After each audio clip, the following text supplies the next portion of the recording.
Fascism యొక్క పునాదులు మనిషి భయంలో ఉంటాయి. ఆ భయం నుంచే వాళ్ళు ఎదుగుతుంటారు. ప్రపంచవ్యాప్తంగా ఫ్యాసిజం అలాగే వచ్చింది.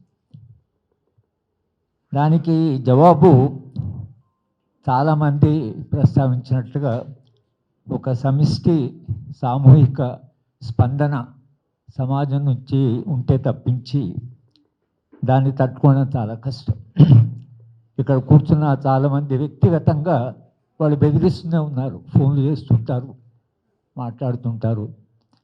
కొండపూడి నిర్మల గారిని ఆమె ఎంత సౌమ్యమైన వ్యక్తి ఆమెను బెదిరించడం. కానీ మనకు రెండు అనుభవాలు ఉన్నాయి.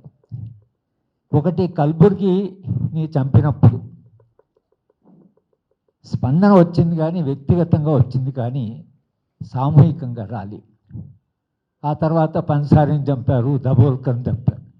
గౌరీ లంకేష్ను చంపినప్పుడు వేలాది మంది, వేల సంఖ్యలో దేశంలో ఉండే ప్రతి ప్రతిష్ట కలిగిన వాళ్ళు బెంగళూరు వచ్చారు. నేను కూడా అప్పుడు బెంగళూరులో చదువుతుంటే గౌరీ లంకేష్ తర్వాత చంపడం ఆగిపోయింది. ఆ స్పందన వలన అయిపోయింది. లేకపోతే వాళ్ళకి 63 మంది లిస్ట్ ఉందండి. 63 మందిని చంపాలని ఒక లిస్ట్ పెట్టుకున్నారు. కానీ గౌరీ లంకేష్ తర్వాత వచ్చిన స్పందన, దాంట్లో వచ్చినటువంటి విస్తృతమైన చర్చ వలన అది అయిపోయింది. మన ప్రాంతంలో కూడా తులసి గారి మీద పెద్ద ఎత్తున దాడి జరిగింది. చాలామంది మీద దాడి జరుగుతుంది వ్యక్తిగతంగా, కానీ తులసి మీద దాడి జరిగినప్పుడు ఆమె పిల్లల్ని చంపుతామన్నారు, ఆమెను చంపుతామన్నారు. ఇక్కడ ఇదే హాల్లో పెద్ద ఎత్తున స్పందన వచ్చింది.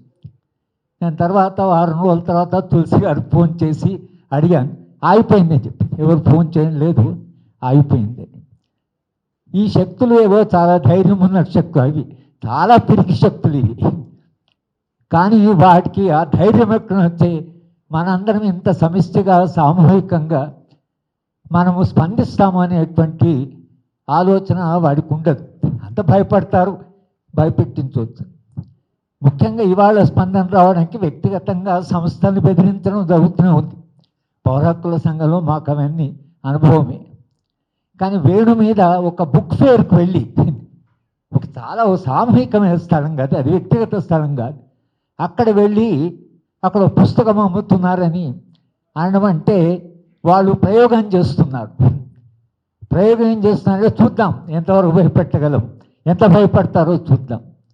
దానికి స్పందనగా మనందరం ఇన్ని సంఘాలు, ఈ సంఘాలన్నీ చాలా ప్రతిష్ట ఉన్న సంఘాలు, చాలా నిజాయితీతో కూర్చున్న మనుషులతో ఉన్న సంఘాలు.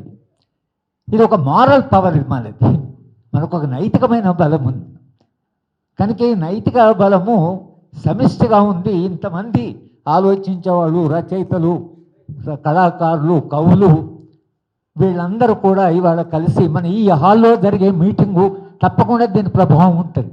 నేను మనం తక్కువ అంచనా వేయడానికి వీల్లేదు. ఆ రోజు తులసి మీద అన్నప్పుడు ఒక అతను వచ్చాడు, ఆర్ఎస్ఎస్ అతను వచ్చి, మీరు గురూజీ పుస్తకం చదివారా, మీరు ఆ పుస్తకం చదివారా. హాల్లో చాలా పెద్ద ఎత్తున స్పందన వచ్చిన తర్వాత వాళ్ళకు ఒక మెసేజ్ పోయింది, ఇట్లా మనం వెళ్ళి మాట్లాడడం సరిపోదని. కనుక నేను అంటే ఫ్యాసిజానికి జవాబు ఈ క్రియాత్మక సృజనాత్మకమైన నిజాయితీ కలిగిన మనుషుల యొక్క సంఘటితమైనటువంటి శక్తే దానికి జవాబు. కనుక ఒక కార్యాచరణ మనందరం కలిసి ఇటువంటి దాన్ని ఎలా ఎదుర్కోవాలి అనేటువంటి దాని విషయంలో అందరూ చెప్పినట్టుగా ఒక కార్యాచరణ రూపొందుకొని తెలంగాణ ప్రాంతంలో మనకు ఉండే ప్రజాస్వామ్య శక్తులు, ఇక్కడ ఉండే అభ్యుదయ శక్తులు, ఇక్కడ ఉండే విప్లవ శక్తులు, వీటిని తక్కువ అంచనా వేయడానికి వీల్లేదు.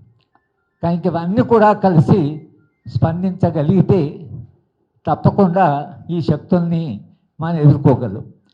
నాకు ఎప్పుడు భయం వేసిందంటే సమూహం మీద వరంగల్ అంటేనే అక్కడ 10 ఏళ్ళు పనిచేశాను. అక్కడ ఆర్ఎస్ఎస్ వాళ్ళని పిలిచాము, ఆర్ఎస్యు వాళ్ళని పిలిచాము, మావోయిస్ట్ పార్టీ వాళ్ళు వచ్చారు, వాళ్ళు అన్ని శక్తులు వచ్చాయి. గద్దరు వచ్చేవాడు, ఆనందం ఆడికిని పిలిచాం.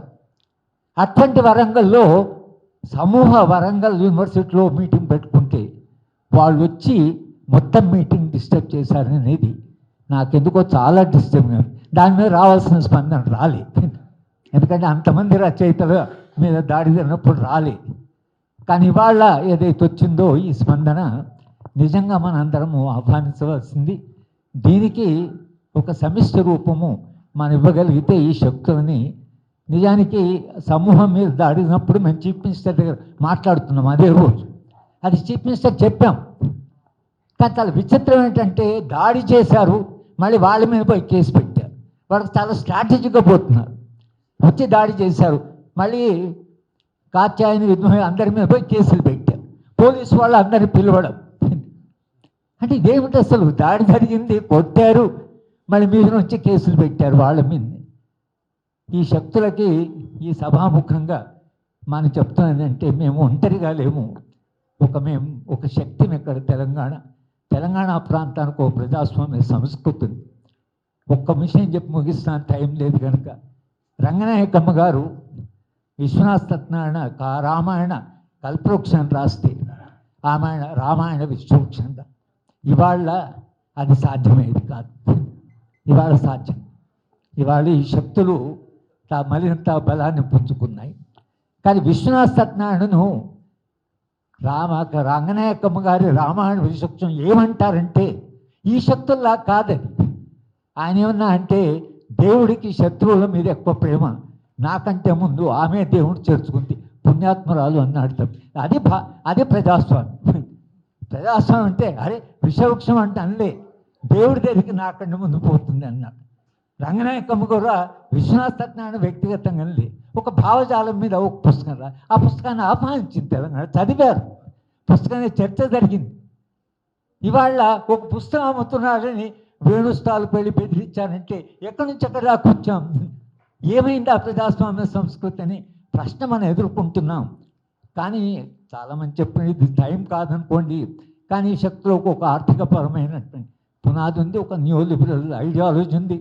ఆ ఐడియాలజీ కూడా దీనికి పునాదిగా పనిచేస్తుంది. కానీ ఆ భావజాలాన్ని ఎలాగో ఎదుర్కోవాలి. కానీ మన అందరం కూడా, నాకు ఒక విశ్వాసం ఏంటంటే తెలంగాణలో ఉండే ప్రజాస్వామ్య శక్తులు నిజంగానే యునైటెడ్గా పనిచేస్తే ఈ శక్తులు ఇవి మనకంటే చాలా బలహీనులు, మనకంటే పిరికివాడు.